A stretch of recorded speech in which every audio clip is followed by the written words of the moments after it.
दोस्तों, आज की इस वीडियो में जिस बीमारी को पढ़ने वाले हैं वो है हेपेटाइटिस। आज हेपेटाइटिस को इतने सरल तरीके से समझेंगे कि आपको हेपेटाइटिस से जुड़ी बेसिक कॉन्सेप्ट क्लियर हो जाएगी, साथ में आपका नोट्स भी कंप्लीट हो जाएगा। तो चलिए जानते हैं हेपेटाइटिस होता क्या है, हेपेटाइटिस कितने प्रकार के होते हैं, हेपेटाइटिस में क्या क्या साइन और सिम्टम देखने को मिलते हैं। चलिए आज इन्हीं के बारे में पढ़ते हैं। पहले समझते हैं कि हेपेटाइटिस होता क्या है। What is hepatitis? हेपेटाइटिस का अर्थ है लीवर की सूजन। यानी कि दोस्तों, जब हमारे लीवर में किसी भी कारण से, किसी भी इन्फेक्शन के कारण से लीवर में सूजन आ जाती है, उस अवस्था को हेपेटाइटिस कहते हैं। लीवर एक महत्वपूर्ण अंग है जो पोषण तत्वों को संसाधित करता है, खून को फिल्टर करता है और संक्रमण यानी कि इन्फेक्शन से लड़ता है।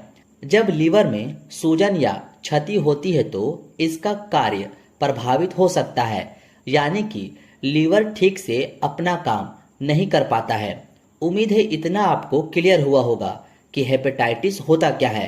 अब आप जल्दी से इसका स्क्रीनशॉट ले लो।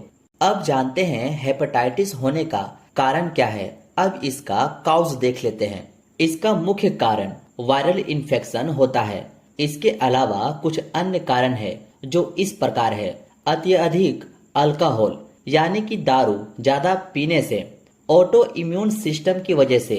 ऑटो इम्यून का मतलब यह होता है कि जब हमारे शरीर का इम्यून सिस्टम हमारी स्वस्थ कोशिकाओं पर खुद ही हमला कर देता है, उसे नष्ट करने लगता है, तो इसे ऑटो इम्यून डिजीज कहा जाता है। होप सो आप इतना समझ गए होंगे। अब जल्दी से इसका भी आप स्क्रीनशॉट ले लो। अब जानते हैं दोस्तों कि हेपेटाइटिस कितने प्रकार के होते हैं और हेपेटाइटिस के जो भी प्रकार होते हैं वो किन किन कारणों से होते हैं। तो चलिए वो भी जान लेते हैं। तो आपको बता दूं, हेपेटाइटिस 5 प्रकार के होते हैं। Hepatitis A, hepatitis B, hepatitis C, hepatitis D और हेपेटाइटिस ई। ये सब हेपेटाइटिस के प्रकार हैं। अब जल्दी से इसका भी आप स्क्रीनशॉट ले लीजिए। अब जानते हैं हेपेटाइटिस के जो 5 प्रकार हैं वो किन कारणों से होते हैं। तो चलिए बारी बारी वो समझ लेते हैं। पहले बात करते हैं हेपेटाइटिस ए के बारे में। तो इसका मुख्य कारण हेपेटाइटिस ए वायरस का इन्फेक्शन होता है जो कि कंटामिनेटेड फूड तथा वाटर का यूज करने से होता है। दोस्तों, आप सभी का स्क्रीनशॉट लेते हुए चलना ताकि आपका नोट्स बाद में कंप्लीट हो सके। अब बात करते हैं हेपेटाइटिस बी के बारे में। यह इन्फेक्टेड बॉडी फ्लूइड से फैलता है जो हमारे बॉडी में फ्लूइड के रूप में होते हैं। हेपेटाइटिस बी उसके कारण फैलता है, जैसे ब्लड, वेजाइनल सिक्रेशन, सीमेन के द्वारा फैलता है। इनमें हेपेटाइटिस बी वायरस प्रेजेंट होते हैं। हेपेटाइटिस बी इन्फेक्टेड इंजेक्शन का यूज करने से, इन्फेक्टेड पार्टनर के साथ में सेक्स करने से, इन्फेक्टेड पर्सन की रेजर शेयर करने से फैलता है। ये थी हेपेटाइटिस बी फैलने के कारण। अब जानते हैं हेपेटाइटिस सी को। इसका मुख्य कारण हेपेटाइटिस सी वायरस होता है जो कि इन्फेक्टेड बॉडी फ्लूइड के डायरेक्ट कांटेक्ट से फैलता है, जैसे सेक्सुअल इंटरकोर्स, इन्फेक्टेड इंजेक्शन की वजह से। अब जानते हैं हेपेटाइटिस डी को। तो इसका मुख्य कारण हेपेटाइटिस डी वायरस होता है जो कि इन्फेक्टेड ब्लड के डायरेक्ट कांटेक्ट से फैलता है। यह एक सीरियस लिवर डिजीज का कारण बनता है। अब जानते हैं हेपेटाइटिस ई को। तो इसका मुख्य कारण हेपेटाइटिस ई वायरस है जो कि contaminated water supply, poor sanitation यानी कि कम स्वच्छता से फैलता है।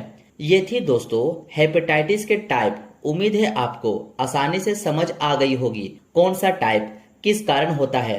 ये सब का अब आप जल्दी से स्क्रीनशॉट ले लो। फिर मैं साइन और सिम्टम के बारे में बात करूंगा। अब जानते हैं हेपेटाइटिस होने पर हमें क्या क्या साइन और सिम्टम देखने को मिलते हैं। तो पहला फैटिग यानी कि थकान, दूसरा पाल स्टूल यानी कि पीला मल, तीसरा डार्क कलर यूरिन, गहरे पीले रंग का मूत्र आना, चौथा एब्डोमिनल पेन यानी कि पेट में दर्द। पांचवा, लॉस ऑफ एपिटाइट यानी कि भूख की कमी। छठा, वेट लॉस, वजन घटना। सातवां, स्किन और आइज का कलर येलो हो जाना। ये सब सिम्टम आपको हेपेटाइटिस के पेशेंट में देखने को मिलते हैं। अब आप जल्दी से इसका भी स्क्रीनशॉट ले लें। हेपेटाइटिस को पता लगाने के लिए आप एलएफटी यानी कि लीवर फंक्शन टेस्ट या यूएसजी अल्ट्रासाउंड सोनोग्राफी टेस्ट से भी पता लगा सकते हैं। इसका भी आप स्क्रीनशॉट ले लें। अब जानते हैं हेपेटाइटिस में यूज होने वाले ट्रीटमेंट के बारे में। तो हेपेटाइटिस के पेशेंट को कंप्लीट बेड रेस्ट देना चाहिए। दूसरा, डाइट फैट फ्री तथा लाइट डाइट देना चाहिए। तीसरा, हेपेटोटॉक्सिक दवाओं का उपयोग नहीं करना चाहिए। एक्यूट हेपेटाइटिस बी का ट्रीटमेंट, हेपारेल नाम की इंजेक्शन आती है जिसको मांसपेशी में लगाना चाहिए। इसकी प्रथम डोज प्रथम दिन, दूसरी डोज 6 महीने बाद तथा बूस्टर डोज 5 साल बाद लगाई जाती है। तथा साथ में इसेनविटा नाम की कैप्सूल जिसका कॉम्पोजिशन सेंशियल फोस्फोलिपिड्स विथ विटामिन होता है, रोजाना एक गोली 4 से 6 महीने तक लेनी चाहिए। इसका भी आप स्क्रीनशॉट ले लें। अब जानते हैं क्रोनिक हेपेटाइटिस बी का ट्रीटमेंट। एक्यूट में जो ट्रीटमेंट बताया गया था, ये सब ट्रीटमेंट करने के बाद भी अगर हेपेटाइटिस बी पॉजिटिव मिलता है तो ऐसे पेशेंट को इंजेक्शन इंट्रॉन ए सप्ताह में एक बार 16 वीक तक लगाना जाना चाहिए।